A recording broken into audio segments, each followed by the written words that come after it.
Hello students. तो कैसे हैं आप सभी लोग। आई होप आप सब बहुत अच्छे होंगे, शानदार होंगे। तो चलिए देखते हैं आज का टॉपिक बिजनेस इकोनॉमिक्स।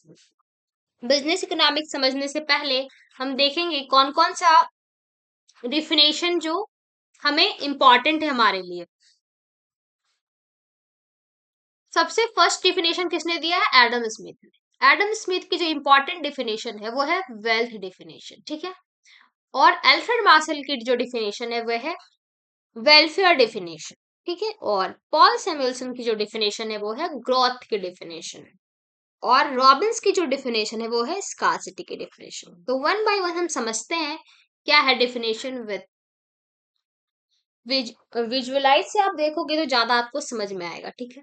तो एडम स्मिथ बोलते हैं economic is the science of wealth. Economic एक साइंस ऑफ वेल्थ है, ठीक है। नेक्स्ट जो है अल्फ्रेड मार्शल हमें बोलते हैं economic is the study of man in the ordinary business of life. मतलब हम ऑर्डिनरी बिजनेस ऑफ लाइफ को कैसे स्टडी करते हैं वो हमें कौन बताती है? इकोनॉमिक्स। ये इन्होंने बोला है अल्फ्रेड मार्शल ने, ठीक है। नेक्स्ट है हमारा पॉल सैमुअल्सन। पॉल सैमुअल्सन हमें बोलते हैं economics is the study of how people and society end up choosing with और without the use of money.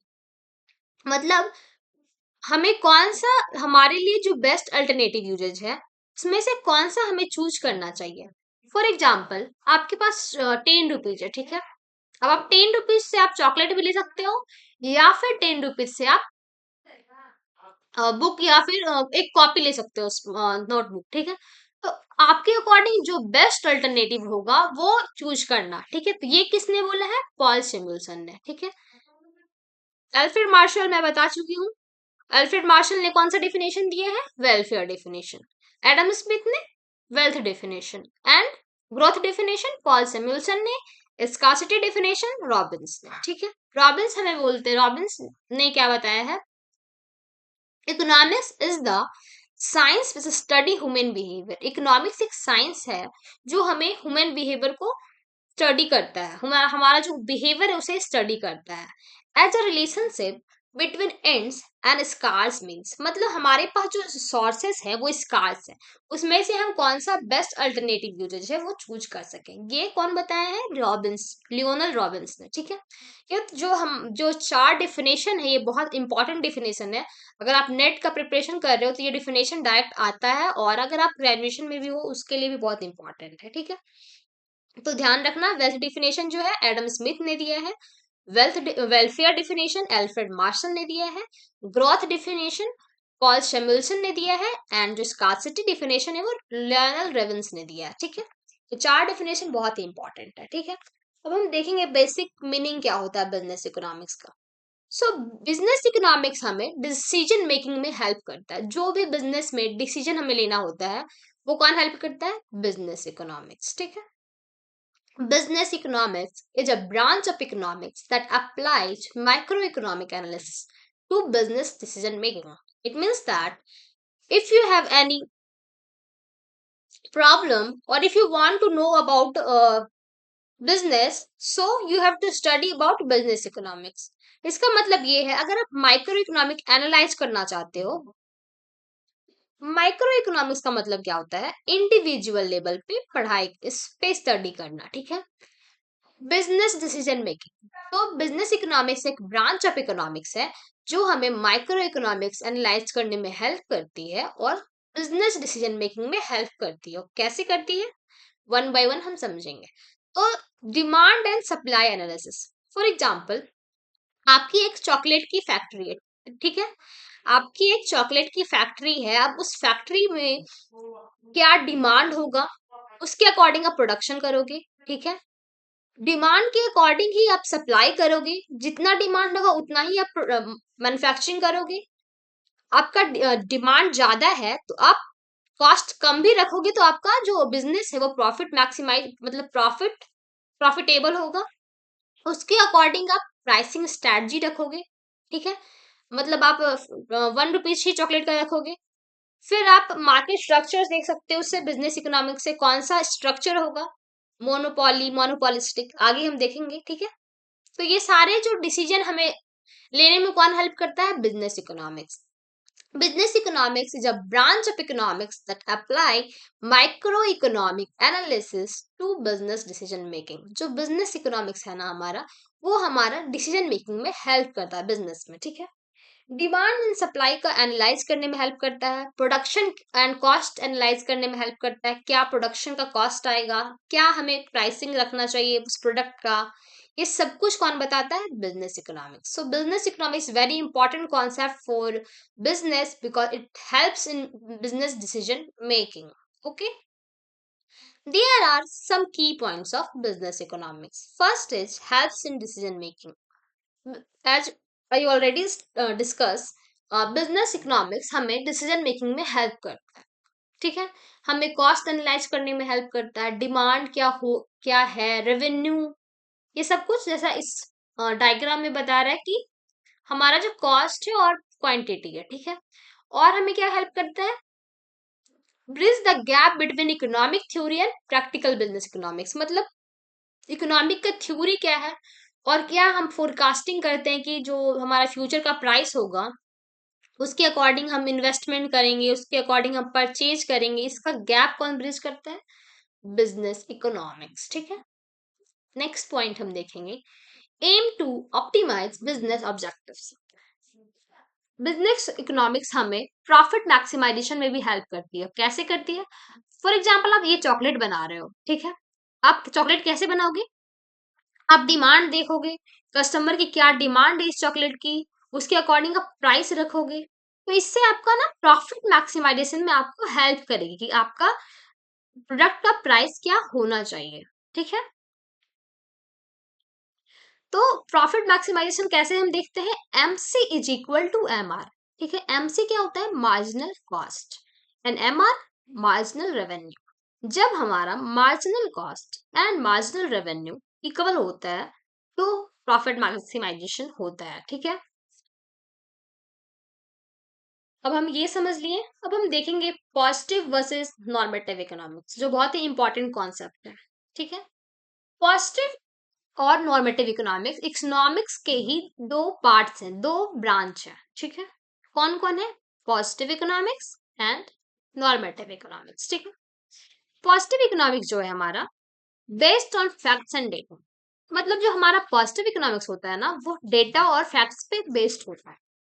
और पॉजिटिव इकोनॉमिक्स हमें क्या का आंसर देता है? Describe what is. And normative economics helps in opinions and value. For example, मैं आपको एक एग्जांपल से बता रही हूँ।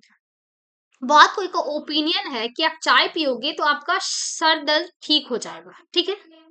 और बहुत कोई का ओपिनियन है कि जो आप चाय पियोगे तो आपकी हेल्थ इशू होगी।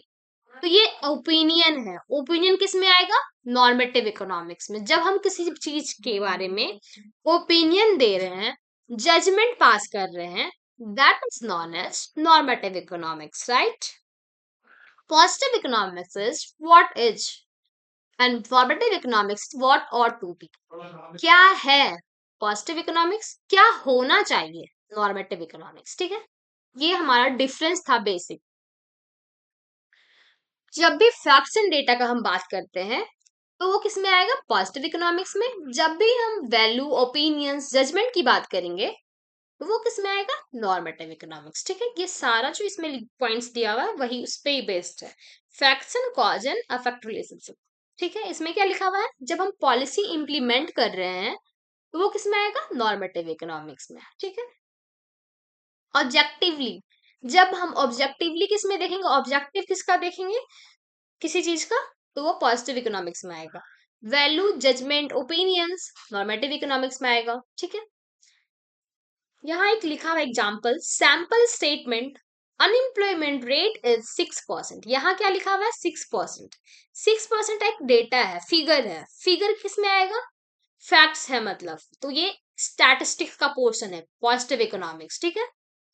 यहाँ क्या लिखा हुआ है? Sample statement government should lower taxes to reduce unemployment. उनका ये मानना है कि गवर्नमेंट को लोअर टैक्सेस रखना चाहिए जिससे कि हमारा जो अनएम्प्लॉयमेंट है ना, हम मतलब हमारी जो अनएम्प्लॉयमेंट रेट है वो कम हो जाएगी। तो ये एक वैल्यू दे रही है, ये एक जजमेंट पास कर रही है।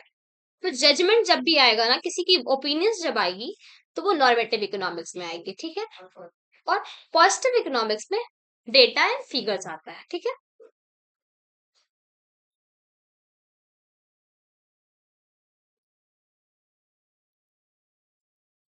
नेक्स्ट हम देखेंगे economics problems and solution to economic problem. तो हमारा इकोनॉमिक्स क्या होता है वो हम समझ लिए। इकोनॉमिक्स डिफिनेशन जो बहुत सारे ऑथर ने दिया है वो भी हम देख लिए। अब हम समझेंगे इकोनॉमिक्स के बेसिकली थ्री प्रॉब्लम, वो प्रॉब्लम अराइज क्यों होता है और क्या क्या प्रॉब्लम है वो हम देखेंगे। The economic problem arise due to scarcity of resources limited to satisfy human wants unlimited. Scarce का मतलब होता है लिमिटेड, ठीक है। लिमिटेड का मतलब होता है स्कार्स। तो हमारा जो लैंड लेबर कैपिटल जो है ना हमारे पास, वो सब लिमिटेड है, बट हमारा वांट्स जो है अनलिमिटेड है। अब मैं इसको एक एग्जांपल से समझाती हूँ, ठीक है। पीपल को जो वांट्स होता है ना वो कभी फुलफिल नहीं होता है। अगर आपके पास एक साइकिल होता है ना तो आप सोचते हो मेरे पास बाइक होता, बाइक भी मिल गया आपको तो आप सोचोगे मेरे पास कार होता, कार भी मिल गया आपको तो आप सोचोगे मेरे पास ओडी होता। एंड मतलब हमारा जो डिजायर है ना वो कभी फुलफिल नहीं होता है, हमारा वांट्स जो है वो अनलिमिटेड होता है। बट हमारे पास जो रिसोर्सेस हैं वो लिमिटेड है, तो उसे हम कैसे एलोकेट करें, कैसे यूज करें, तभी हम जो हमारा रिसोर्सेस है उसे हम अच्छे से यूटिलाइज कर सकते हैं। तो इसका सॉल्यूशन क्या है इकोनॉमिक प्रॉब्लम का? रिसोर्सेस को अच्छे से एलोकेट करना, जिसका जो नीड है उसके अकॉर्डिंग ही उसे प्रोवाइड करना resources. That is the solution of a economic problem, right. So basically there are three problem of economics: what to produce, how to produce and for whom to produce. अब बोलोगे ma'am ये क्या होता है? देखो, what to produce का मतलब होता है आप क्या प्रोडक्शन करोगे, डिमांड के अकॉर्डिंग ही ना आप प्रोडक्शन करोगे। मतलब अभी फॉर एग्जांपल अभी ट्रेंडिंग में सिल्वर और गोल्ड का डिमांड ज्यादा है, ठीक है, तो उसके अकॉर्डिंग प्रोडक्शन होगा। वैसे गोल्ड का प्रोडक्शन तो होता नहीं है, मतलब मैं जस्ट एग्जांपल दे रही हूँ, ठीक है। हाउ टू प्रोड्यूस मतलब कौन से टेक्निक से हम प्रोड्यूस करें, प्रोडक्शन करें, जिससे कि हमारा जो कॉस्ट है वो कम आए। That is known as how to produce. And third point is whom to produce, मतलब हमें किसको कितना डिस्ट्रीब्यूट करना है। रिच पीपल जो है वो उनके अकॉर्डिंग वो डिस्ट्रीब्यूशन होता है, जो पुअर पीपल हैं, जो मिडिल क्लास के हैं, उनके अकॉर्डिंग होगा। तो ये सारे जो पॉइंट्स हैं, what to produce, how to produce, for whom to produce. whom to produce का मतलब होता है distribution of goods and services, मतलब हम कैसे डिस्ट्रीब्यूट करेंगे, ठीक है। तो ये सारे प्रॉब्लम्स हैं और उसका सॉल्यूशन क्या है, रिसोर्सेज को अच्छे से एलोकेट करना, ठीक है। आई hope you all understand economic problem क्या होता है और उसके सॉल्यूशन क्या होते हैं। अब आप कभी नहीं भूलोगे। देखो, इकोनॉमिक के बेसिकली थ्री प्रॉब्लम होते हैं। मेन प्रॉब्लम है वो व्हाट टू प्रोड्यूस, हमें क्या प्रोड्यूस करना है। हाउ टू प्रोड्यूस मतलब किसके लिए, हाउ टू प्रोड्यूस का मतलब कौन सा टेक्निक हम यूज करें प्रोडक्शन में। और फॉर whom टू प्रोड्यूस का मतलब distribution of production of goods and services, ठीक है। तो ये आप नहीं भूलोगे। अब हम देखेंगे opportunity cost. Opportunity cost exam में आता है, व्हाट इज अपॉर्चुनिटी कॉस्ट।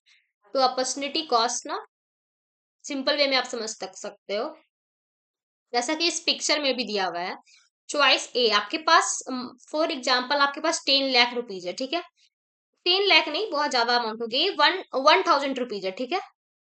अब 1,000 से आप कुछ इन्वेस्ट कर सकते हो बिजनेस में, या फिर आप घूमने जा सकते हो, स्पेंड ऑन अ वेकेशन, मतलब आप घूमने जा सकते हो। अब आपके पास दो अल्टरनेटिव है, अब उसमें से बेस्ट चूज करोगे, जो आपके लिए बेस्ट होगा। वो क्या होता है, अपॉर्चुनिटी कॉस्ट। अपॉर्चुनिटी कॉस्ट का मतलब होता है मेकिंग चॉइसेस, जो बेस्ट अल्टरनेटिव है उसे हम चूज करते हैं। Opportunity cost is the value of next best alternative that is foregone when a choice is made. मतलब जो जैसे कि हमने इन्वेस्टमेंट में बिजनेस में इन्वेस्टमेंट चूज किया कि मैं ना बिजनेस में इन्वेस्ट करूंगी, ठीक है। तो ये जो वेकेशन में जो मैं इन्वेस्ट नहीं कर रही हूँ, मतलब मैं स्पेंड नहीं कर रही हूँ वेकेशन में, तो ये मेरा क्या हो गया, अपॉर्चुनिटी कॉस्ट, क्योंकि ये मैं फॉरगोन कर रही हूँ चॉइस को। That is known as opportunity cost. I hope इसके बाद आप नहीं भूलोगे क्या होता है अपॉर्चुनिटी कॉस्ट। देखो मैं फिर से बताती हूँ, अपॉर्चुनिटी कॉस्ट का मतलब होता है जो आपके पास जो नेक्स्ट बेस्ट अल्टरनेटिव होता है। जैसे कि आपके पास 1000 था, ठीक है, आप इन्वेस्ट कर सकते थे बिजनेस में, या फिर आप घूमने घूमने जा सकते थे, गोवा ट्रिप, ठीक है। तो आप क्या किए, बिजनेस में इन्वेस्ट कर दिया, और आपका एक जो चॉइस बी है हमारा घूमने वाला, वो आप फॉरगोन कर दिए, मतलब वो आप नहीं चूज किया। तो ये जो चूज नहीं किए हो ना, यही आपका अपॉर्चुनिटी कॉस्ट है। आप दोनों में से कुछ एक ही चूज करोगे, that is known as opportunity cost. Opportunity cost is the value of next best alternative that is foregone when a choice is made. I hope you all understand this. Next हम देखेंगे real life example से, choosing between higher study और job. अब जैसे कि आप net qualify कर लिए, तो आप पीएचडी कर सकते हो या फिर आप एज ए लेक्चर पढ़ा सकते हो। तो आपके पास दो ऑप्शन होगा, ठीक है। उसमें से आप मान के चलो आप जॉब कर रहे हो, तो आपका जो हायर स्टडी पीएचडी जो करते हैं वो क्या होगी, आपका अपॉर्चुनिटी कॉस्ट, ठीक है। नेक्स्ट एग्जांपल है investing money in new equipment और a new office.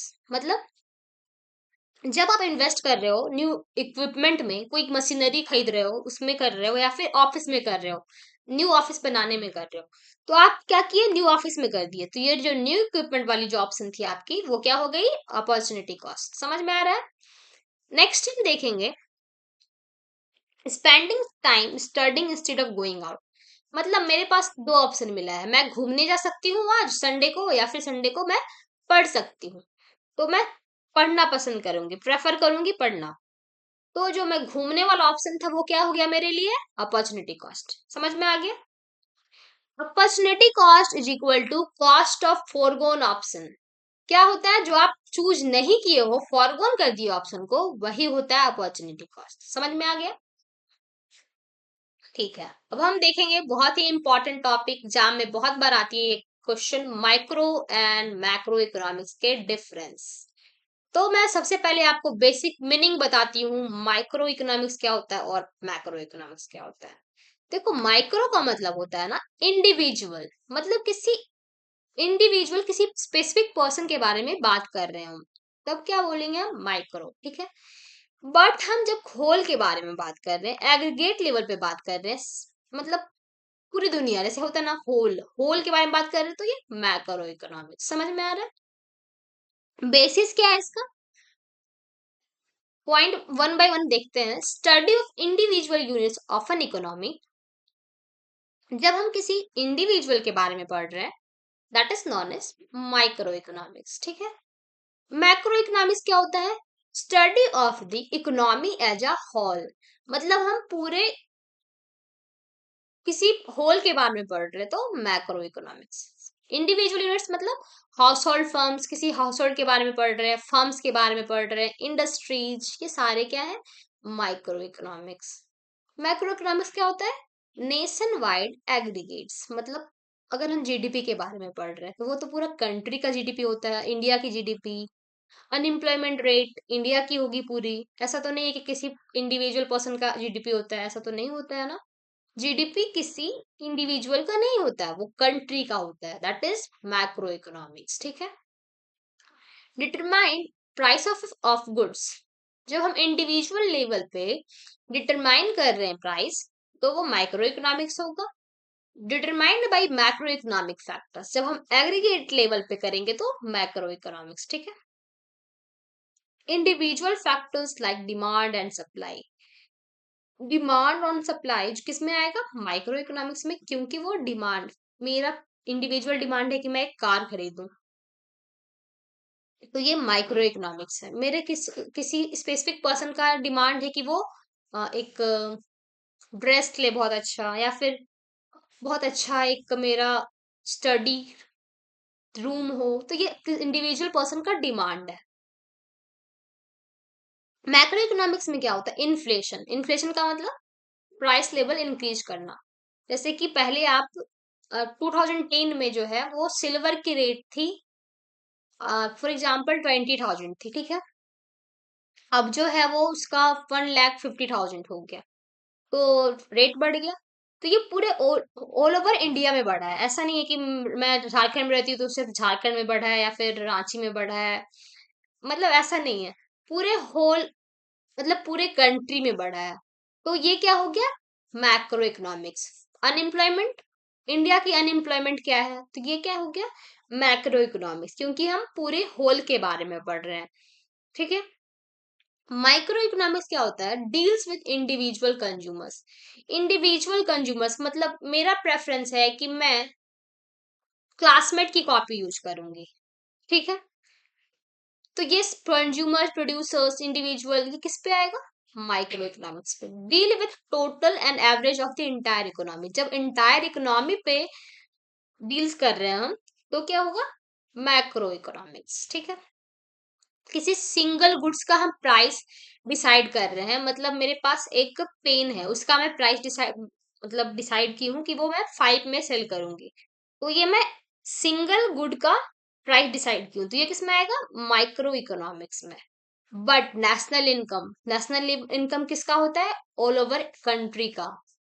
Unemployment all over country का। इन्फ्लेशन ऑल ओवर कंट्री, ठीक है। तो ये सारे मैक्रो इकोनॉमिक्स के एग्जाम्पल हैं। जब भी सिंपल आप एक टिप्स से समझ सकते हो, माइक्रो इंडिविजुअल लेवल पे होता है, मैक्रो इकोनॉमिक्स एग्रीगेट लेवल पे होता है। जहां भी आपको होल लेवल के बारे में बताया गया हो, मैक्रो इकोनॉमिक्स में आएगा। जहां भी इंडिविजुअल लेवल पे बताया गया हो, वो माइक्रो इकोनॉमिक्स में आएगा, ठीक है। अब हम देखेंगे डिमांड। डिमांड देखो 3 चीजों से बनता है। Demand desire, ability and willingness to buy. Demand is the desire, ability and willingness to buy a goods और सर्विस। मतलब डिमांड हमारी डिजायर से बनती है, मतलब आप स्ट्रॉन्ग वांट फॉर प्रोडक्ट और सर्विस, मतलब आप चाहते हो कि शूज लें, ठीक है। आप चाहते हो कि एडिडास का शूज हो मेरे पास, ठीक है। बस उसके लिए आपके पास उतने पैसे भी होने चाहिए बाय करने के लिए। तो आपके पास 1,000 का, फॉर एग्जाम्पल 1,000 का वो शूज मिलता है, तो आपके पास 1,000 रुपीज भी होने चाहिए। Being ready and incline to purchase. हो सकता है आपके पास 1,000 रुपीज हो, बट आप शूज शूज में नहीं भी लगा सकते हो। अगर आप लगाओगे तभी वो विलिंगनेस टू बाय होगा। Being ready and incline to purchase it, मतलब आप रेडी हो से परचेज करने के लिए, वो क्या होता है? Willingness to buy. समझ में आ रहा है? डिजायर होना चाहिए, एबिलिटी टू बाय होनी चाहिए एंड विलिंगनेस टू बाय होनी चाहिए, तभी आपका डिमांड कंप्लीट होता है। डिमांड कौन कौन सी चीजों से बनता है? Desire, ability to buy and willingness to pay, ठीक है। अब हम देखेंगे law of demand. Law of demand क्या होता है? When the price of a good rises, the quantity demanded generally falls. मतलब जब हमारा प्राइस राइज करता है, तो हमारा क्वांटिटी डिमांड जो है फॉल करता है। अब कैसे करता है? देखो मैं एग्जांपल से बताती हूँ। फॉर एग्जांपल, आप पेन लेते थे 5 रुपीज में, ठीक है। तो आप, आपके पास 50 रुपीज है, तो आप 10 पेन ले सकते हो, है ना। आप 10 पेन खरीद सकते हो उससे, ठीक है। बट जो है ना, आप 5 के जहाँ पे प्राइस ना हमारा 10 रुपीज हो गया पेन का, ठीक है। तो आपके पास अभी भी 50 रुपीज ही है, तो आप कितने पेन खरीदोगे? 5 ही पेन खरीद सकते हो ना। तो यही है हमारा लॉ ऑफ डिमांड। जब प्राइस इंक्रीज करता है, तो हमारा क्वांटिटी डिमांडेड डिक्रीज करता है। Law of demand says that when the price of a goods rises, the quantity demand generally falls. Right?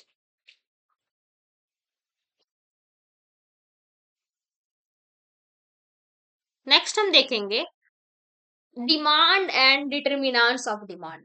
तो डिमांड तो हमने पढ़ लिया है, वैसे फिर से देख लेते हैं एक बार। Demand is the quantity of a goods और service that consumer are willing and able to purchase at a various prices in a given period of time. मतलब जब आपकी डिजायर भी हो, आप एबिलिटी टू बाय भी हो, आप खरीदने, आपके पास उतने पैसे भी हो खरीदने के लिए और आप रेडी हो खरीदने के लिए, तभी वो डिमांड कहलाएगा। तीन चीज होनी चाहिए कंपलसरी डिमांड के लिए: desire, ability to buy and willingness to buy. ठीक है, एज ए पिक्चर में ऐसे दिया हुआ भी है, डिमांड कब जो है हमारा डाउनवर्ड स्लोपिंग हो कब होता है। ठीक है, तो लॉ ऑफ डिमांड किस किस के कारण अफेक्ट करता है? प्राइस ऑफ द गुड, मतलब जब आपका प्राइस कम होगा तो आप ज्यादा डिमांड कर सकते हो, है ना। आपका जब इनकम ज्यादा होगा तो आप डिमांड ज्यादा कर सकते हो, है ना। मतलब देखो, पहले 5 रुपीज में आप चॉकलेट खरीदते थे, ठीक है, लेकिन उस चॉकलेट का रेट ना अब 1 रुपीज हो गया। 5 रुपीज में आप चॉकलेट खरीदते थे और आपके पास 50 रुपीज थी, ठीक है, आपके पास 50 रुपीज थी, और आप 5 रुपीज के चॉकलेट आप 10 खरीद लेते थे, ठीक है। बट अब उसका प्राइस 1 रुपीज हो गया, ठीक है। अब 50 रुपीज का चॉकलेट ही है, आपके 50 रुपीज अभी भी है आपके पास, तो आप कितना खरीद लोगे? 50 खरीद लोगे। तो क्या हो गया आपका, जब आपके पास आपका प्राइस कम हो गया तो आपका डिमांड जो है बढ़ गया। देखिए, आप कितना खरीद रहे थे चॉकलेट पहले? 10। अब कितना खरीद सकते हो? 50। तो आपका डिमांड बढ़ा ना। यही है अफेक्ट कर रहा है आपका law of demand. Income of the consumer, पहले आपकी सैलरी थी, फॉर एग्जाम्पल आपकी 50,000 सैलरी थी, ठीक है। अब आपकी सैलरी जो है वो बढ़ के 60,000 हो गई, ठीक है, 60,000 सैलरी हो गई, तो आप ज्यादा डिमांड कर सकते हो। पहले आप ट्रिप में नहीं जाते थे, सिर्फ एक बार ट्रिप में चले गए, गोवा ट्रिप। अब आप मंथ में 2 बार जा सकते हो ट्रिप में, तो डिमांड आपका बढ़ गया, बढ़ा ना। That is income of the consumer. मतलब इनकम ऑफ द कंज्यूमर से कैसे हमारा डिमांड अफेक्ट कर रहा है, ठीक है। नेक्स्ट हम देखेंगे प्राइस ऑफ रिलेटेड गुड्स। अब ये क्या होता है? प्राइस ऑफ रिलेटेड गुड्स का मतलब होता है सब्स्टिट्यूट गुड्स और कॉम्प्लीमेंट्री गुड्स। जो सब्स्टिट्यूट गुड्स होता है उसका मतलब आप रिप्लेस में यूज कर सकते हो। मतलब अगर आप चाय पीते थे डेली, तो अब आप कॉफी पीने लग गए, प्राइस बढ़ गया चाय का, तो आप कॉफी पे शिफ्ट हो गए, तो ये क्या हो गया आपका? Substitute goods. इसमें क्या होता है? डायरेक्ट रिलेशन होता है। कॉम्प्लीमेंट्री गुड्स में अपोजिट होता है। आपका प्राइस, फॉर एग्जांपल एक कार है आपका, ठीक है, और पेट्रोल है।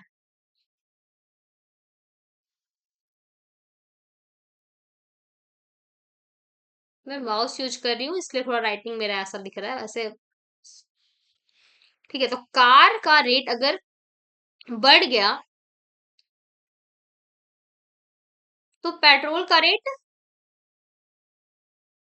फॉर एग्जांपल कार का पेट्रोल का रेट बढ़ गया तो हमारा कार का डिमांड जो है वो कम हो जाएगा, ठीक है।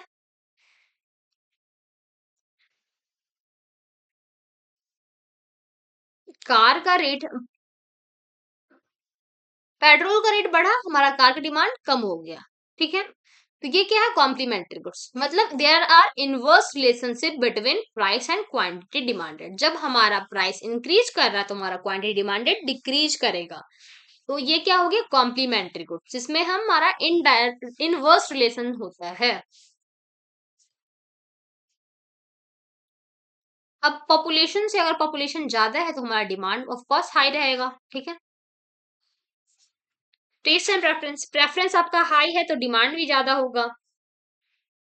अगर फ्यूचर में प्राइस बढ़ने वाला है तो हम पहले ही से सब सामान ले लेते हैं ना। जैसे कि अभी सिल्वर, सिल्वर का ही मैं एग्जांपल दे रही हूँ। अभी जो सिल्वर है हमारी वो बहुत बढ़ने वाली है, तो सबको पहले लेके रख लेंगे घर में कि चलो ले लेते हैं, हमारा रेट तो बढ़ने ही वाला है सिल्वर का। तो जब प्राइस राइज होने वाली होती है तो डिमांड हायर हो जाती है, ठीक है। गवर्नमेंट पॉलिसीज में भी ऐसे ही होते हैं। नेक्स्ट पॉइंट हम देखेंगे, क्वेश्चन आती है why does demand curve slope downward. Demand curve जो है क्यों हमारी डाउनवर्ड स्लोप होती है? तो इसके बहुत सारे रीजन है, ठीक है। देखो डिमांड कब स्लोप डाउनवर्ड क्यों होती है, जैसा कि इस पिक्चर में दिख रहा है। The demand curve slope downward because as the price of good decreases quantity demanded increases. क्यों होती है स्लोप्स डाउनवर्ड, डाउनवर्ड स्लोपिंग क्यों होती है कर्व? क्योंकि हमारी जो प्राइस इंक्रीज हो रही है तो हमारी क्वांटिटी डिमांडेड जो है वो डिक्रीज कर रही है। जैसे कि जैसा हमारा प्राइस इंक्रीज करेगा क्वांटिटी डिमांडेड डिक्रीज करेगा, इसलिए हमारी जो डिमांड कर्व है वो स्लोप करती है डाउनवर्ड। समझ में आया? इसका रीजन क्या है? देखो लॉ ऑफ डिमांड। क्यों? क्योंकि जब हमारी प्राइस इंक्रीज फॉल कर रही है, मतलब प्राइस कम हो जा रही है, तो हमारी डिमांड जो है वो इंक्रीज कर रही है। ठीक है। इनकम इफेक्ट में क्या होता है, जब हमारा प्राइस कम होता है पर हमारा इनकम ज्यादा है तो हम ज्यादा परचेज कर सकते हैं, परचेजिंग पावर हमारी इंक्रीज हो जाती है। ठीक है। सब्स्टिट्यूशन इफेक्ट में क्या होता है, when the price of one good falls consumer switches it to become relatively cheaper compared substitutes. इसका मतलब क्या है? ये मतलब है कि अगर चाय की रेट बढ़ कम हो गई, ठीक है, तो या फिर चाय की रेट बढ़ गई, ठीक है, तो हम कॉफी पे शिफ्ट हो जाएंगे जिसका रेट कम है।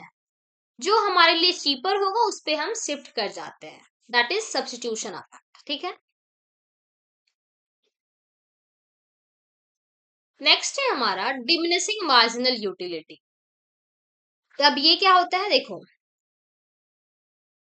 जब आप फर्स्ट बिस्किट खाए, ठीक है, आपको बहुत भूख लगा था, आप बहुत हंग्री थे, ठीक है, आप फर्स्ट बिस्किट खाए, आपको बहुत सेटिस्फेक्शन मिला, आप मतलब अब आपको ना 100 लेवल का सेटिस्फेक्शन मिल गया कि चलो बहुत अच्छा लगा बिस्किट खा के। ठीक है।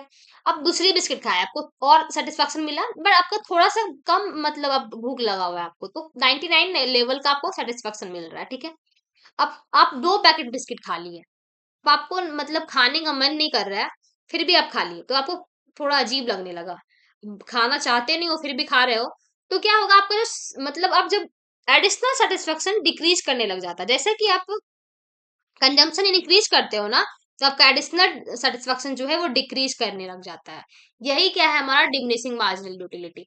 As consumption increases the additional satisfaction decreases, so consumer will only buy more at lower prices. Consumers will only buy more at lower prices. ठीक है। यही है डिमांड कर्व स्लोप डाउनवर्ड का रीजन।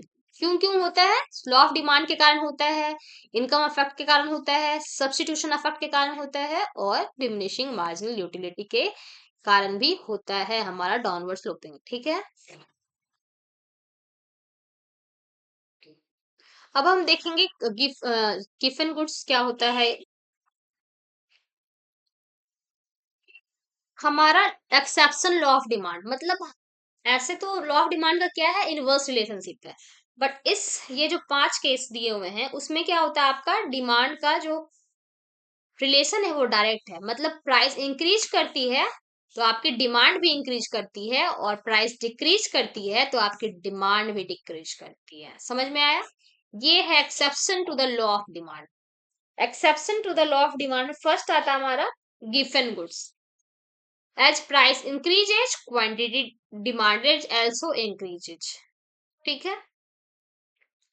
इन्फीरियर गुड्स वो goods होते हैं जो low quality के ग्रेन्स होते हैं, वो सब क्या हो गया, मतलब बहुत लो क्वालिटी का प्रोडक्ट, वो इन्फीरियर गुड्स में आते हैं। जैसे कि आपके पास पैसे हैं, ठीक है, तो अगर इन्फीरियर गुड्स का रेट बढ़ गया तो आप डिमांड भी इंक्रीज कर दोगे, अगर कम हो गया तो आप डिमांड भी डिक्रीज कर दोगे।